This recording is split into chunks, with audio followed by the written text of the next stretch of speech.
All right, welcome back to the deep dive. Today, we're really cutting straight through the noise. We want to bring you some seriously practical insights, stuff for anyone building a business or maybe just thinking about it. Forget the usual fluff. We're going right to the source material here. Yeah, our mission is basically to pull out those profound, sometimes really surprising aha moments. These come from a recent Hello Singapore Marketers July meetup. We've got like 19 key business lessons, and they're shared by three really successful entrepreneurs, Adam Khoo, Cheo, and Sant Qiu. So think of this as your shortcut to understanding what really drives long-term business success, not just the trendy stuff. Okay, so let's unpack this first bit. A lot of us, and yeah, myself included, we tend to assume that a big bankroll is step one, right? Like you need a pile of cash just to even get started. But Adam Khoo and Cheo, they actually kind of flipped this idea on its head. They warned that too much startup capital can, ironically, hurt you. Hurt more than help. Exactly. They talked about how easy money often leads founders to, well, spend it badly on liabilities, things like fancy offices or hiring too quickly, instead of really strategic, lean investments. Right. And Patrick mentioned that without that financial pressure, that need to make every dollar count, founders can actually lose some of that creative drive. That scrappiness you need to solve problems. They might get a bit too comfortable. Yeah, too comfortable. And what's really fascinating is how for many successful folks, that initial scarcity, not having much money, actually became a huge asset. I mean, think about Apple in the garage, right? Or Dell starting from a dorm room. KFC had almost nothing. Right. Their stories really show that having a massive upfront investment isn't the secret sauce. The real power is in the strength of your idea and, crucially, the discipline to execute it well, especially when things are tight. So how does that change things for you, the listener, thinking about starting up? It suggests it's maybe less about that initial financial sprint and much more about being agile, responsive, once you're actually in the race. Spot on. And that leads right into another really critical lesson they shared. Adaptability. That's what keeps businesses going. Adaptability. Yeah, Adam Khoo had this powerful reminder. It's not the strongest species that survive, remember. It's the most adaptable. Ah, yes. Darwin applied to business. Pretty much. That ability to evolve, to pivot when the market changes, it's just paramount for sticking around long term. We saw that so clearly during the pandemic, didn't we? Oh, absolutely. It was brutal. Businesses that had already kind of moved operations online, they managed to weather the storm, mostly. But so many others, the ones unprepared for that digital shift, they couldn't survive. Yeah. It's a really stark lesson, I think. Going digital isn't optional anymore. You need to be thinking about it, doing it, before a crisis forces your hand. Cheo's own story is like a perfect example of this adaptability thing. His company made this huge pivot. They went from traditional corporate training, internationally focused, to digital financial education.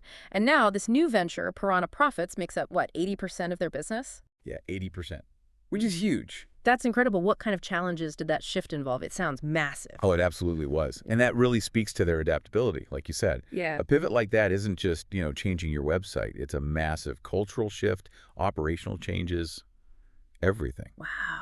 For Patrick, it meant seeing this huge change in how people wanted to learn and being brave enough to completely reinvent their main thing. His success really shows that reinventing your business model, it can unlock amazing new growth, sometimes in places you didn't even expect. And it's not always these huge, dramatic pivots, is it? Sometimes adaptability is just listening really carefully. Sant Qiu, for example, he found this completely untapped opportunity.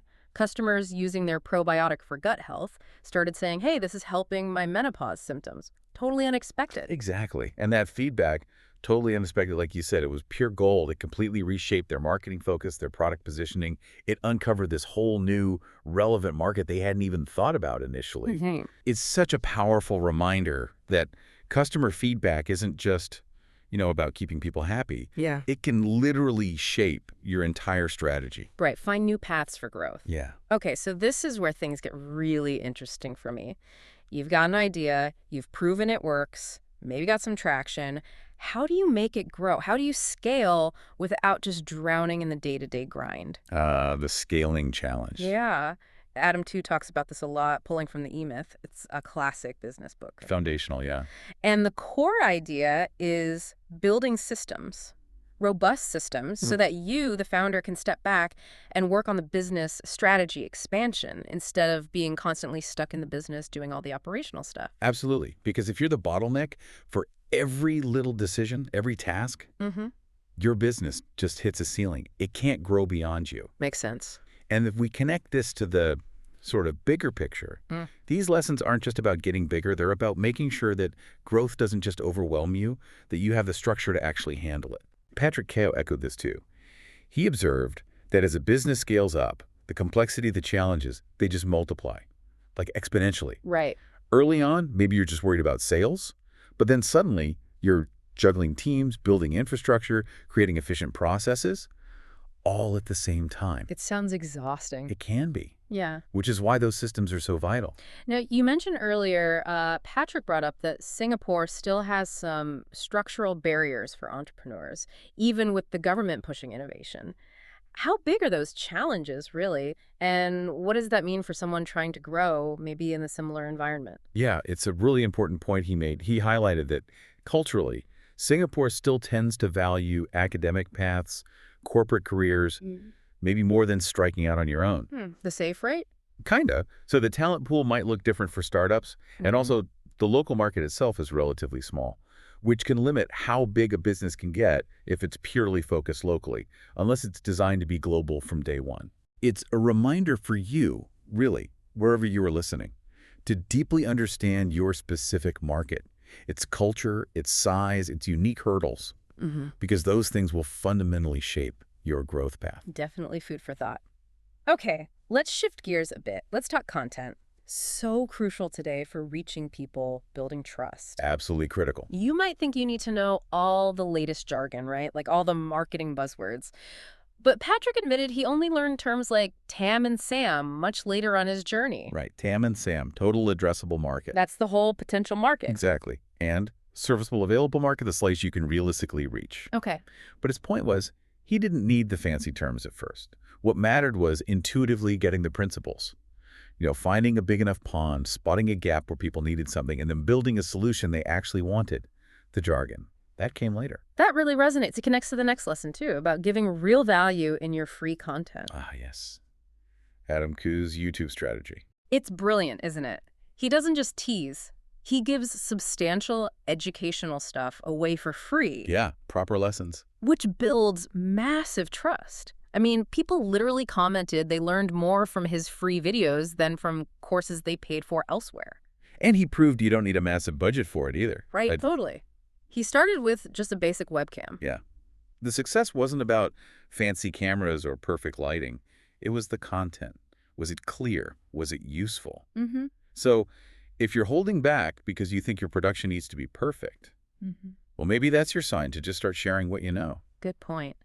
And once you have that valuable content, Adam also showed how one great piece can go a long, long way if you distribute it smartly. A distribution multiplier. Exactly. He posts the same video across YouTube, X, Facebook, LinkedIn, Threads, everywhere. Yeah, multi-platform, it just extends the reach massively, creates more chances for people to see it wherever they hang out online. Yeah. He also made an interesting point about being provocative. Yeah. He said it can definitely grab attention, boost engagement, but, and this is a big but, the value has to be there right behind it, especially in sensitive areas like finance or education. Right. You can't just shock people. No. Grab their attention, sure, but then you need to deliver real substance, otherwise you just lose all credibility instantly. It's a balancing act. Makes total sense. And speaking of branding and perception, Patrick also discussed a really strategic move they made, restructuring Adam Khoo Learning Technologies. They made it a holding company for their charitable work and moved the actual business operations under different brand names. That's more than just a name change, isn't it? Oh, it's way more. It was really clever, actually. It protected the original Adam Khoo brand equity, which was strongly tied to a certain kind of education. Right. While letting the main business expand into new areas, new ventures, without being tied down by that original identity. It freed them up to innovate and grow in different directions. While keeping the legacy intact. Yeah. Very strategic. Okay, so we've covered capital, adaptability, scaling, content. Finally, let's talk about the mindset. Beyond all the strategies and systems, what's that deep personal drive, that resilience that keeps entrepreneurs pushing through all the inevitable chaos? The inner game. Yeah, the inner game. We see it again and again. Passion really drives the mission-led entrepreneurs. You think about Elon Musk, Steve Jobs. They went through periods where things looked bleak, near bankruptcy even, but they stuck with it. Why? Because they were driven by a mission, something bigger than just making money. Absolutely. That deep sense of purpose. Oh. That's what keeps you going when things get incredibly tough. Money alone, as a motivator, often just isn't enough to get you through years of struggle. And that journey, which can feel so lonely. Oh, incredibly isolating at times. It highlights how crucial your support system is. More than you think, yeah. Behind almost every success story, you'll usually find a supportive partner, family, close friends, someone providing that emotional backup, maybe even practical help. Yeah. Without that, the pressure of growing a company, it can be immense, really hard to handle alone. It's definitely a marathon, not a sprint, and you need your cheerleaders, maybe even a pit crew sometime. Huh. Definitely need a pit crew sometimes. Patrick also really hammered home the importance of how you view failure. Treat it as feedback. Exactly. Don't see setbacks as the end of the road, but as valuable data, learning opportunities. You learn what didn't work, you adapt your strategy, and you persist. That persistence, that resilience, it's absolutely crucial for the long haul. Yeah, it connects right back to that final thought they share. The business is like investing. Right. It rewards patience. You just can't rush genuine success. No quick fixes. Building something meaningful takes time. It takes persistence. And it takes being able to handle disappointment without giving up. Those quick wins, they're pretty rare. Yeah, most real progress comes from just consistent, often quite unglamorous effort piled up over months, over years. Which really brings up a key question for you listening right now. How do you actually cultivate that level of commitment, that unwavering drive? And how do you build or lean on that emotional support system when this whole entrepreneurial thing can feel so demanding and, yeah, isolating? It's a critical question to ask yourself. So wrapping this all up, what's the big takeaway for your own journey, whether you're starting or scaling? I think these lessons from Adam, Patrick, and Sant are just such a powerful dose of reality. Success isn't about finding some secret shortcut or magic formula. It's about being grounded, making tough calls, adapting when the world changes under your feet, and just staying committed even when the results seem like they're taking forever to show up. It's that long-term view. Absolutely. Well, The guidance they shared feels truly timeless. It offers clarity, maybe some encouragement, and definitely actionable ideas no matter where you are on your path. So here's a final thought to chew on, something maybe to mull over. If building a business really does reward patience, like investing does, how might you reframe your daily work? How could you focus more on the compounding effect of all those small, consistent actions, instead of just chasing that elusive big break or quick win? focusing on the process, not just the outcome. Exactly. Something to think about. Thank you so much for joining us on this deep dive today.